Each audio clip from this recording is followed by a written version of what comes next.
അസ്സലാമു അലൈക്കും വറഹ്മത്തുള്ളാഹി. കഴിഞ്ഞ 4-ാം തീയതിയാണല്ലോ 4 സുന്നി സംഘടനകൾ ഒരുമിച്ച് കൂടി എറണാകുളത്ത് വെച്ചുകൊണ്ട് കേന്ദ്ര സർക്കാർ പാസാക്കിയ വഖഫ് ഭേദഗതി നിയമത്തിനെതിരെ പ്രതിഷേധ സംഗമം സംഘടിപ്പിച്ചത്. സമസ്തയുടെ പ്രസിഡന്റ് ജിഫ്രി മുത്തുക്കോയ തങ്ങൾ ഓൺലൈനായി ഉദ്ഘാടനം ചെയ്യുകയും ചെയ്ത പരിപാടിയിൽ മുക്കം ഉമർ ഫൈസിയുടെ പ്രസംഗം നമ്മളൊക്കെ ശ്രദ്ധിച്ചു കാണുമല്ലോ. ആ പ്രസംഗത്തിൽ അദ്ദേഹം നടത്തിയ ഒരു പ്രധാനപ്പെട്ട വിഷയമായിരുന്നു നമ്മൾ തമ്മിലുള്ള പ്രശ്നങ്ങൾ, അതായത് സുന്നികൾ തമ്മിലുള്ള പ്രശ്നങ്ങൾ അത് നമ്മൾ തന്നെ പരിഹരിക്കണം, നമുക്ക് തന്നെ പരിഹരിച്ചൂടെ? എന്തിനാണ് നമുക്കിടയിലെ പ്രശ്നങ്ങൾ പരിഹരിക്കുന്നതിന് വേണ്ടി മറ്റുള്ളവരുടെ പിന്നാലെ പോകുന്നത്? രാഷ്ട്രീയക്കാരെ പിന്നാലെ പോവേണ്ടതുണ്ടോ? നമുക്ക് തന്നെ എവിടെങ്കിലും ഇരുന്ന് പരിഹരിച്ചൂടെ എന്നാണ് മുക്കം ഉമർ ഫൈസി എറണാകുളത്തെ ആ പ്രതിഷേധ സംഗമത്തിൽ പ്രസംഗിച്ചത്. ആ പ്രസംഗത്തിൻ്റെ ആ ഭാഗം ഒന്ന് കേൾക്കാം. എന്തിനാണ് നമ്മൾ വെറുതെ തല്ലുകൂടുന്നത് എന്താ? എന്തെങ്കിലും പ്രശ്നം ഉണ്ടെങ്കിൽ നമുക്ക് പരിഹരിച്ചൂടെ? അതിന് വേറെ രാഷ്ട്രീയക്കാരൊന്നും കൂട്ടേണ്ട ആവശ്യമില്ല. നമ്മുടെ ഇടയിൽ എന്തെങ്കിലും പ്രശ്നം ഉണ്ടെങ്കിൽ നമുക്ക് തന്നെ ഇരുന്നിട്ട് പരിഹരിക്കാവുന്നതാണ്. നമ്മുടെ മുമ്പിൽ ഖുർആനും ആയത്തില്ലേ, ഖുർആനും ഹദീസും ഒക്കെ അല്ലേ? ഖുർആൻ പറഞ്ഞിട്ടില്ല എന്തെങ്കിലും അഭിപ്രായ വ്യത്യാസം ഉണ്ടെങ്കിൽ എങ്ങോട്ട് മടങ്ങാനാണ് പറഞ്ഞത്? അള്ളാഹുലേക്കും റസൂലിലേക്കും മടങ്ങാനാണ് പറഞ്ഞത്. എന്തെങ്കിലും അഭിപ്രായ വ്യത്യാസം ഉണ്ടെങ്കിൽ അള്ളാഹുലേക്കും റസൂലിലേക്കും മടങ്ങാന്ന് പറഞ്ഞാൽ ഖുർആനിലേക്കും ഹദീസിലേക്കും മടങ്ങാൻ അർത്ഥം. ഖുർആനും ഹദീസുള്ള നമ്മളെന്തിനാ വേറെ രാഷ്ട്രീയക്കാരെ പിന്നാലെ പോണത്? അതിൻ്റെ ആവശ്യമില്ലല്ലോ. ഇൻഷാ അല്ലാഹ് അള്ളാഹു തആല നമുക്ക് ആ നല്ല ബുദ്ധി എല്ലാവർക്കും തരട്ടെ. അപ്പോൾ ഈ പ്രസംഗത്തിലെ ഈ ഭാഗം കേട്ടപ്പോൾ അതിനെക്കുറിച്ചൊന്ന് പ്രതികരിക്കണം എന്ന് ആഗ്രഹിച്ചിരുന്നു. നമുക്കറിയാലോ, 35-36 വർഷമായി കാന്തപുരം വിഭാഗം സമസ്തയിൽ പ്രശ്നങ്ങൾ ഉണ്ടാക്കി പിരിഞ്ഞു പോയിട്ട്. അതിൻ്റെ മുന്നെയാണ് സമസ്ഥാനയുണ്ടായത്. ഇപ്പോൾ മറ്റൊരു ഭിന്നിപ്പിൻ്റെ വക്കിലെത്തിച്ച് നിൽക്കുകയാണ്. സമസ്തയിലെ ഒരു വിഭാഗം ഒരു പ്രത്യേക ഗ്രൂപ്പായി രഹസ്യമായി തുടങ്ങിയ അവരുടെ പ്രവർത്തനങ്ങൾ പിന്നെ പരസ്യമായി മാറുകയും അതിന് ഷജറ എന്നുള്ള ഒരു പേര് വരികയും ഒക്കെ ചെയ്ത പശ്ചാത്തലത്തിൽ സത്യത്തിൽ ഇപ്പോൾ സമസ്തയിൽ 2 വിഭാഗമായി നിൽക്കുന്ന മറ്റൊരു ഭിന്നിപ്പിൻ്റെ വക്കിൽ നിൽക്കുന്ന ഒരു പശ്ചാത്തലമാണ്. ഭിന്നിക്കാതിരിക്കട്ടെ എന്ന് നമുക്ക് പ്രാർത്ഥിക്കാം. ആ ഒരു വിഭാഗത്തിൽ മുഖ്യമായ പങ്ക് വഹിച്ചു കൊണ്ടിരിക്കുന്ന ഒരാളാണ് മുക്കം ഉമർ ഫൈസി. അദ്ദേഹം സമസ്തയുടെ സെക്രട്ടറിമാരിൽ ഒരാളാണ്. എന്നിട്ടിപ്പോൾ അദ്ദേഹം ഈ സമ്മേളനത്തിൽ പ്രസംഗിക്കുന്നത് നമുക്കിടയിലെ പ്രശ്നങ്ങൾ നമുക്ക് തന്നെ പരിഹരിക്കാലോ, അതിന് രാഷ്ട്രീയക്കാരോ മറ്റോ ഒന്നും ആവശ്യമില്ലല്ലോ, നമ്മുടെ അടുക്കൽ ഖുർആനില്ലേ, ഹദീസില്ലേ, നമ്മൾ ഖുർആനിൻ്റെയും ഹദീസിൻ്റെയും അടിസ്ഥാനത്തിൽ നമുക്ക് ഒരുമിച്ചിരുന്നു കൊണ്ട് ചർച്ച ചെയ്ത് പരിഹരിക്കാമല്ലോ എന്നൊക്കെയാണ് അദ്ദേഹത്തിൻ്റെ ആ പ്രസംഗത്തിൽ പറഞ്ഞത്. നമുക്കറിയാലോ, ഖുർആനിലും ഹദീസിലുമൊക്കെ മുസ്ലിം സമുദായം ഭിന്നിക്കരുത്, ഒറ്റക്കെട്ടായി പോകണം, വഹ്തസിമു ബി ഹബിലില്ലാഹി ജമിയ വലാ തഫറഖു എന്ന ഖുർആൻ സൂക്തമൊക്കെ എല്ലാവരും പ്രസംഗിക്കുമ്പം തുടക്കത്തിൽ തന്നെ ആ വാചകങ്ങൾ ഉദ്ധരിച്ചുകൊണ്ടാണല്ലോ പ്രസംഗം ആരംഭിക്കാറ്.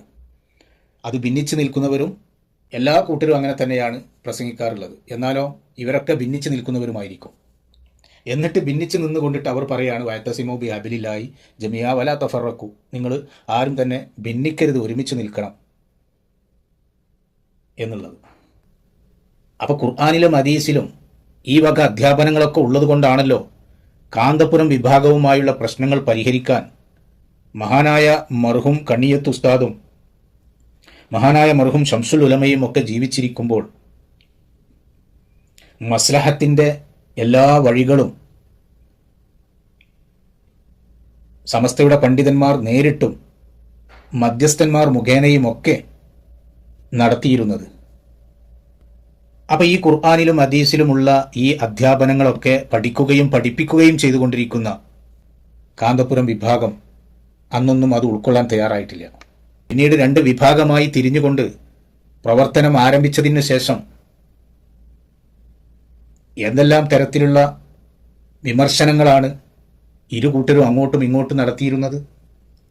ഈ ഉമർ ഫൈസിയും അബ്ദുൽ ഹമീദ് ഫൈസിയും ഒക്കെ അന്നൊന്നും ഉമർ ഫൈസി പറഞ്ഞ ഖുർആനിലേക്കും ഹദീസുകളിലേക്കും ഈ വിഘടിതന്മാർ തിരിഞ്ഞു നോക്കാൻ പോലും തയ്യാറായില്ല. സുന്നി സമൂഹത്തെ ഭിന്നിപ്പിച്ചതിന് വേണ്ടിയുള്ള ആയത്തുകളും ഹദീസുകളും അത് ദുർവ്യാഖ്യാനം ചെയ്തൊക്കെ അതിനുവേണ്ടി ഉപയോഗപ്പെടുത്തിക്കൊണ്ടിരിക്കുന്ന കാലമായിരുന്നു നമ്മൾ കണ്ടത്. മുക്കം ഉമർ ഫൈസിയും അബ്ദുൽ ഹമീദ് ഫൈസിയും ഒക്കെ വേദികളിൽ നിന്ന് വേദികളിലേക്ക് മാറി മാറി ദിനം പ്രതി പ്രസംഗിച്ചു കൊണ്ടിരുന്നതൊക്കെ സമസ്തയിൽ നിന്ന് ഭിന്നിച്ചു പോയി മറ്റൊരു സംഘടനയുണ്ടാക്കി പ്രവർത്തിച്ചു പോരുന്ന കാന്തപുരം വിഭാഗത്തെ മുനാഫിക്കുകളായിട്ടും വിശ്വസിക്കാൻ പറ്റാത്തവരായിട്ടും അവരിൽ ആശയമോ ആദർശമോ ഇല്ലാത്തവരായിട്ടും ചുരുക്കത്തിൽ രണ്ടു കൂട്ടരും അങ്ങോട്ടും ഇങ്ങോട്ടും പറഞ്ഞു നടന്നിരുന്നതിനൊന്നും ഒരു കയ്യും കണക്കുമില്ല. എന്നാൽ 35-36 വർഷമായി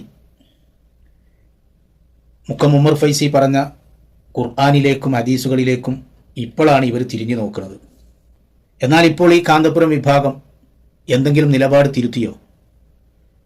കണിയത്ത് ഉസ്താദും ഷംസുൽ ഉലമയും ഒക്കെ ജീവിച്ചിരിക്കെ സെക്രട്ടറിയും പ്രസിഡന്റുമായി സമസ്തയെ നയിക്കുമ്പോൾ സമസ്തയുടെ വൈസ് പ്രസിഡന്റും ജോയിന്റ് സെക്രട്ടറിയും ഒക്കെ ആയി പ്രവർത്തിച്ചിരുന്ന കാന്തപുരവും ഉള്ളാൾ തങ്ങളും കണിയത്ത് ഉസ്താദും ഷംസുൽ ഉലമയും നേതൃത്വം നൽകുന്ന സമസ്തയെ പിരിച്ചുവിട്ട് അത് പുനർസംഘടിപ്പിച്ച് പുതിയൊരു സമസ്തയുണ്ടാക്കി പ്രവർത്തനം ആരംഭിച്ചു പോന്നതാണ്. എറണാകുളത്ത് നടക്കുന്ന 4 കൂട്ടരായ സുന്നി വിഭാഗക്കാരും ഒരുമിച്ച് കൂടി നടത്തുന്ന ഈ സമ്മേളനത്തിന്റെ 2 ദിവസം മുമ്പാണ് കാന്തപുരം വിഭാഗം സമസ്തയുടെ മുഖ്യ കാര്യദർശിയായ മഅദിൻ തങ്ങള് ഹക്കായ സമസ്ത കാന്തപുരം വിഭാഗം നേതൃത്വം കൊടുക്കുന്ന സമസ്തയാണ് എന്നുള്ളത് വീണ്ടും അസന്നിഗ്ധമായി പ്രഖ്യാപിക്കുന്നത് നമ്മളൊക്കെ കേട്ടതാണ്. അങ്ങനെ ഹക്കായ സമസ്ത കാന്തപുരം വിഭാഗത്തിൻ്റെതാണ് എന്നുള്ള അഭിപ്രായം മുക്കം ഉമർ ഫൈസിക്കും മുസ്തഫ മുണ്ടുപാറക്കും ഒക്കെ ഉണ്ടോ? അങ്ങനെ അഭിപ്രായമുണ്ടെങ്കിൽ ഇനി ഒരു ചർച്ചയുടെയും ആവശ്യമില്ലല്ലോ. രാഷ്ട്രീയക്കാരെ കാത്തുനിന്ന് സമയം കളയേണ്ടതുമില്ലല്ലോ. പിന്നെ ഒരു ഷജറ സമസ്തയായി നിൽക്കേണ്ടതുമില്ലല്ലോ. കാന്തപുരത്തെ പോയി കണ്ട് ബൈഅത്ത് ചെയ്ത് അവരോടൊപ്പം ചേരുക, അതല്ല നല്ലത്? അതിനിവിടെ ഒരു തടസ്സവുമില്ലല്ലോ.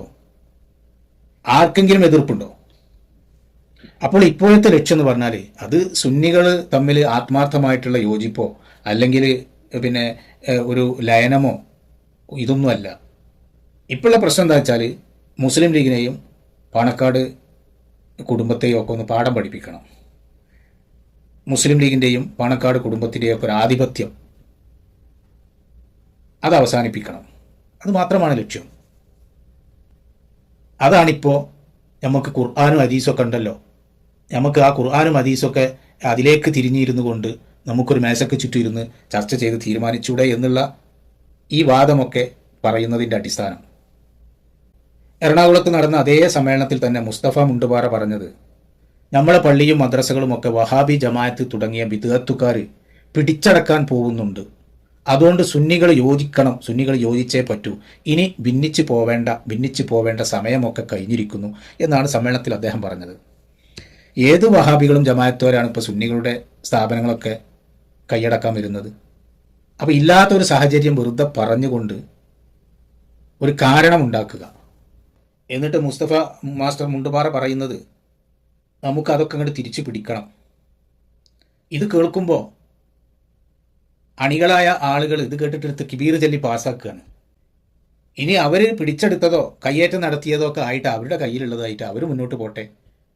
ഇനി പിടിച്ചെടുക്കാനും കയ്യേറ്റം നടത്താനും ഉള്ള അവസരം ഉണ്ടാകുന്നതിൽ ജാഗ്രതയോടെ മുന്നോട്ട് പോവുക എന്നല്ലാതെ വെറുതെ വിഭാഗീയതകൾ ഉണ്ടാക്കി പ്രശ്നങ്ങൾ ഉണ്ടാക്കി അതിനൊക്കെ ഊതിപ്പെരുപ്പിച്ച് പറഞ്ഞ് ഒരു സംഗതിയറ്റേ നടക്കൂല. എന്നിട്ട് ഒരു വിഭാഗത്തെ ഇങ്ങനെ ഇളക്കി വികാരം കൊള്ളിച്ച് നിർത്തിക്കൊണ്ട് മുന്നോട്ട് പോവുക. അതെന്തിനാണ് ഇങ്ങനെ പറയുന്നത് എന്ന് വെച്ചാൽ ഇവരുദ്ദേശിക്കുന്ന ആ ഗ്രൂപ്പിനെ ശക്തമായിട്ട് വികാരത്തിൽ ഇങ്ങനെ നിർത്തുക എന്നുള്ളതാണ്. അതാണ് ഇതിനൊക്കെ പിന്നിലുള്ള ലക്ഷ്യം. മുസ്തഫ മുണ്ടുപാറക്കും അറിയാം, വിവേകമുള്ളവർക്കും ഒക്കെ അറിയാം, ഇതൊന്നും ഇപ്പോൾ തിരിച്ചു പിടിക്കാൻ കഴിയുന്ന കാര്യമല്ല. അവർ കൊണ്ടു നടക്കുന്നത് അവരുമായിട്ട് പോവുക. നമ്മുടെ അടുക്കലുള്ളത് ഇനി കയ്യേറാനും പിടിച്ചടക്കാനുമുള്ള അവസരങ്ങൾ ഇല്ലാതിരിക്കാനും ആ ഒരു സാഹചര്യത്തിലേക്ക് എത്താതിരിക്കാനും ശ്രദ്ധിക്കുക എന്നല്ലാതെ മറ്റുള്ളവരുടെ കൈവശമുള്ളത് ഇനി അത് പോയിട്ട് പിടിച്ചടക്കാൻ കഴിയും എന്നൊക്കെയുള്ള ആ ഒരു പ്രഖ്യാപനവും അതിൽ നിന്ന് വികാരം ഉണർത്തിക്കൊണ്ട് അണികളെ മുന്നോട്ട് കൊണ്ടുപോകുന്നതൊന്നും ശരിയായ രീതിയല്ല എന്നുള്ളതാണ്. അപ്പോൾ ഇങ്ങനെ പറയുന്നതിൻ്റെ ലക്ഷ്യം എന്താണ്? ഈ ഒരു ഗ്രൂപ്പിനെ ശക്തമായി ഉത്തേജിപ്പിച്ചിങ്ങനെ നിർത്തുക, വികാരം കൊള്ളിച്ച് നിർത്തുക. ബിദഈ പ്രസ്ഥാനക്കാരെ പറ്റി പറഞ്ഞിട്ടും അവർ പള്ളി കൈയടക്കിയതിനെ പറ്റി പറഞ്ഞിട്ടും അത് നമുക്ക് തിരിച്ചു പിടിക്കണം എന്നൊക്കെ പ്രഖ്യാപിച്ചുകൊണ്ടുമൊക്കെ ഇങ്ങനെ വികാരം കൊള്ളിച്ച് നിർത്തുക. അതാണ് ഇത്തരം പ്രസ്താവനകളുടെ പിന്നിലുള്ള ലക്ഷ്യം. ഏതായാലും ലയനവും ഐക്യവും അത്ര എളുപ്പമുള്ള പണിയല്ല. അതിന് കുറച്ചൊക്കെ മാമൂലുകളൊക്കെ ഉണ്ട്. അത് പ്രകാരമേ അതൊക്കെ നടക്കൂ എന്നാണ് സമസ്ത പ്രസിഡന്റ് ജിഫ്രി മുത്തുക്കോയ തങ്ങൾ നേരത്തെ പറഞ്ഞത്. പിന്നെ ഇതുപോലെ എവിടെയെങ്കിലും ഇങ്ങനെയൊക്കെ സമ്മേളനം വിളിച്ചു കൂട്ടുക, അതിൽ പ്രതിനിധികളായൊക്കെ പങ്കെടുക്കുക, ഞങ്ങൾ ഒന്നിച്ചിരിക്കുന്നു, ഞങ്ങൾ ഐക്യപ്പെട്ടിരിക്കുന്നു എന്നൊക്കെ പറയാം. അതിൻ്റെ ഇടയിൽ വല്ല മുടിയോ ചട്ടിയോ അങ്ങനെയുള്ള പ്രശ്നങ്ങളൊക്കെ ആയിട്ട് വീണ്ടും ഒക്കെ വല്ല വിഷയങ്ങൾ ഉയർന്നു വരികയാണെങ്കിൽ അപ്പോൾ പരസ്പരം അങ്ങോട്ടും ഇങ്ങോട്ടും ഒക്കെ ചളിവാരി എറിയലും പിന്നെ അതിനെ ഗണ്ണിക്കലും അതിൻ്റെ മസാലകൾ പറയലും ഒക്കെ തുടരാനാണ് സാധ്യത. ഇതൊക്കെ കേട്ടു നോക്കി ജിഫ്രി മുത്തുക്കോയ തങ്ങൾ അന്ന് പ്രസംഗിച്ചത്. സുന്നി ഐക്യത്തെക്കുറിച്ച്, ലയനത്തെക്കുറിച്ചൊക്കെ ജിഫ്രി മുത്തുക്കോയ തങ്ങൾ കൃത്യമായിട്ട് പറയുന്നത് ഇതാ. അദ്ദേഹത്തിൻ്റെ വീഡിയോ ക്ലിപ്പ് കേട്ടോളൂ. ായ എല്ലാ നിബന്ധനയോടുകൂടി ലയിക്കേണ്ട സമയം വരുമ്പോൾ ഞങ്ങൾ അത് പ്രഖ്യാപിക്കും. അപ്പൊ അത് സ്വീകരിച്ചാൽ മതി. അപ്പൊ അതുകൊണ്ട് അങ്ങനെ ചില പ്രചരണങ്ങൾ നടക്കുന്നുണ്ട്. നമ്മുടെ പ്രവർത്തകർ റെഡി വന്നിട്ട് അന്ന് നമ്മുടെ പ്രവർത്തനമൊക്കെ റെഡിയാക്കി നമ്മളൊക്കെ ലയിച്ചിട്ടില്ല. അത് ലയിക്കാൻ വേണ്ടിയുള്ള ചർച്ച, അത് കുറെ പണിയുണ്ട് അതിന് മുന്നിൽ, ഒരുപാട് കാര്യങ്ങൾ ചെയ്യാണ്ട് അതൊക്കെ ചെയ്ത് അതിനെപ്പറ്റിയുള്ള ചർച്ചകളൊക്കെ നടത്തിക്കൊണ്ടിരിക്കുകയാണ്. ചർച്ചയ്ക്ക് നമ്മൾ പൂർണ്ണമായിട്ട് നമ്മൾ തയ്യാറാണ്, ലയനത്തിനൊക്കെ നമ്മൾ തയ്യാറാണ്.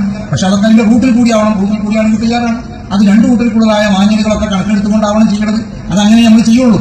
അപ്പൊ അങ്ങനെ ഒരു സന്ദർഭം വന്നാൽ അപ്പൊ അതിനെ സംബന്ധിച്ച് സമസ്ത കേരള ജമീയത്തുലമയുടെ മഹാന്മാരാവുന്ന ഉസ്താദന്മാരത് പ്രഖ്യാപിക്കും. അത് അവരാണ് പറയുന്നത്. അല്ലാതെ ആരെങ്കിലും മദ്രസയിൽ കയറി വന്നിട്ട് നമ്മൾക്ക് ഒന്നായിരിക്കണം, ഇനി ഞാൻ മറ്റേ വിഭാഗക്കാരാണെങ്കിലും എന്റെ അടുത്ത് എംഎസ്ആർ ജനീലിനെ കയറ്റിപ്പോയി പറഞ്ഞാൽ അത് കേൾക്കണം എന്നല്ലപ്പ പറഞ്ഞിട്ടുണ്ടാക്കും. അവർക്കൊന്നും എത്തിയിട്ടില്ല. അപ്പൊ ആ നിൽക്കുന്നതിൽ എല്ലാവർക്കും ഒന്നാ മതി. അപ്പോൾ മുക്കം ഉമർ ഫൈസിക്കും മുസ്തഫ മുണ്ടുപാറക്കും എന്താണ് ധൃതി എന്ന് വെച്ചാൽ അവരോട് ഒറ്റക്ക് കൂട്ടിയാൽ കൂടൂല. അത് തന്നെയാണ് കാരണം. മുസ്ലിം ലീഗിനെയും പാണക്കാട് കുടുംബത്തെയും മാറ്റി നിർത്തിക്കൊണ്ട് മുന്നോട്ട് പോവുക എന്നുള്ള ചിന്തയാണല്ലോ അവരുടെ അടുക്കലുള്ളത്. അവർക്ക് തന്നെ അറിയാം, ഈ സമ്മേളനത്തിൽ കാണുന്നത് പോലെ അത്രയൊന്നും മഹല്ലടിസ്ഥാനത്തിലേക്ക് ഇറങ്ങി ചെല്ലുമ്പോൾ കാണൂല എന്നുള്ളത് അവർക്ക് തന്നെ ഉറപ്പാണ്. അപ്പോൾ ഒരു കൈ സഹായത്തിന് മഹല്ലടിസ്ഥാനത്തിൽ ഇവരെ കൂടി കിട്ടണം. അതിനുള്ളൊരു അപ്രാളവും ധൃതിയുമാണ് ഇപ്പോൾ ഈ കാട്ടിക്കൂട്ടുന്നത് എന്ന് മാത്രമേ പറയാൻ കഴിയുള്ളൂ. അപ്പോൾ ചില മഹല്ലുകളിലും മദ്രസകളിലുമൊക്കെ അതിൻ്റെ നേതൃത്വത്തിൽ സെക്രട്ടറി ആയിട്ടും പ്രസിഡൻ്റായിട്ടും ഒക്കെ നിലകൊള്ളുന്നത് ഒരുപക്ഷെ മുസ്ലിം ലീഗുകാരനും പാണക്കാട് കുടുംബത്തെ അംഗീകരിച്ചുകൊണ്ട് സമസ്തക്കൊപ്പം നിലനിന്നുകൊണ്ട് പോകുന്ന ആളുകളായിരിക്കും. അപ്പോൾ അവരെയൊക്കെ മാറ്റി നിർത്തി ഇവരുദ്ദേശിക്കുന്ന രൂപത്തിൽ അതിനെയൊക്കെ സംവിധാനിച്ച് കൊണ്ടുവരണമെങ്കിൽ ഒറ്റക്ക് കൂട്ടിയാൽ കൂടൂല. അതിന് ഈ വിഭാഗത്തിൻ്റെ കൂടി സഹായം അത്തരം ഘട്ടങ്ങളിൽ ഇവർക്ക് അനിവാര്യമാണ് എന്നുള്ള ആ ഒരു തോന്നലിൽ നിന്നാണ് ഇപ്പം ഈ കാണുന്ന വെപ്രാളവും ഈ ധൃതിയൊക്കെ എന്നുള്ളതാണ് നമുക്ക് പൊതുവെ മനസ്സിലാക്കാൻ കഴിയുന്നത്. നമുക്കറിയാലോ, കാന്തപുരവും കൂട്ടരും വലിയ ഊക്കും പമ്പും ഒക്കെ കാട്ടി വന്നപ്പോഴും CPM-ൻ്റെയും മറ്റുമൊക്കെ രാഷ്ട്രീയ സ്വാധീനമുണ്ടായിട്ടും 89-ലെ ഭിന്നിപ്പിന് ശേഷം എല്ലാം നഷ്ടപ്പെട്ട സമസ്തക്കൊപ്പം മഹല്ലുകളെയും മദ്രസകളെയും സ്ഥാപനങ്ങളെയും ഒക്കെ പിടിച്ചു നിർത്തിയതിൻ്റെ പിന്നിലെ ശക്തി ആരായിരുന്നു, ഏതായിരുന്നു എന്നുള്ളതൊക്കെ ഇവർക്കൊക്കെ അറിയാഞ്ഞിട്ടൊന്നുമല്ല. അന്ന് മുട്ടൊടിഞ്ഞ് വീണപ്പോൾ താങ്ങിപ്പിടിച്ച് നിർത്തി ഇന്ന് ഒറ്റക്ക് നിൽക്കാനും ഒറ്റക്ക് സഞ്ചരിക്കാനുമായി എന്ന് ചിലർക്കൊക്കെ തോന്നുന്നുണ്ടെങ്കിൽ ചരിത്രങ്ങളും യാഥാർത്ഥ്യങ്ങളും വസ്തുതകളും ഒക്കെ അറിയുന്നവരാണ് ഈ നാട്ടിലൊക്കെ ഉള്ളത് എന്നുള്ളത് ഓർമ്മയുണ്ടാകുന്നതും നല്ലതായിരിക്കും എന്നുകൂടി പറഞ്ഞ് അവസാനിപ്പിക്കുന്നു.